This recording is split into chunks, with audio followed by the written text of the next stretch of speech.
Magsha-Siargao ako ng solo at samahan niyo ako mag-birthday. First time ko po magso-solo travel as in, and ayan, papakita ko lang sa inyo na galing pa ako ng Bicol and pumunta ako ng terminal by 4:50 something kasi 5 PM ang aking alis. Sa mga di pa rin nakakaalam, taga Bicol po ang otits nyo, opo, at kailangan ko mag-travel ng bus papuntang Manila kasi syempre andun yung airport. Hindi na ako nag-film sa bus kasi syempre alam niyo naman kung paano mag-bus, diba? So ayan, nasa PTEX na tayo, papunta na tayo ng NAIA at ayan, nag-grab na tayo papunta doon. Guys, ang ginawa ko kasi is direct flight from Clark to Siargao. Ayoko kasi ng layover kasi syempre lilipat-lipat pa ng eroplano. Eh nalaman ko meron palang bus sa NAIA papuntang Clark. Sa Clark may direct flight papuntang Siargao. At ayan, yan yung sinakyan kong Genesis. Check nyo na lang yung time slot nila. On time naman sila naalis. Tsaka nga pala, part 1 lang to ng mga mini vlogs na upload ko tungkol sa aking Siargao trip. So guys, syempre sinabi ko naman na solo ko. So kayo na lang kasama kong papunta ng Siargao. Kaya sobrang tagal ko na kasi gusto matry mag solo travel. Tsaka bagong wish din to, diba? De joke lang. And sa mga di nakakaalam, nasa mid-20s na kasi ang otits nyo. Kung gusto ko ma-check yung bucket list ko, syempre, lahat tayo may bucket list. And ito yung isa sa bucket list ko,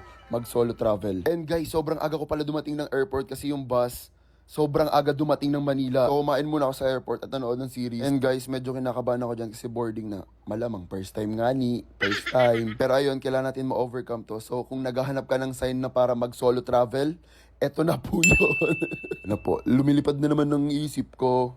Joke lang. Ayan na, nakababa na tayo ng Siargao! And ang binuko palang location is sa General Luna kasi sabi ng friends ko, dun daw lahat ng mga inuman.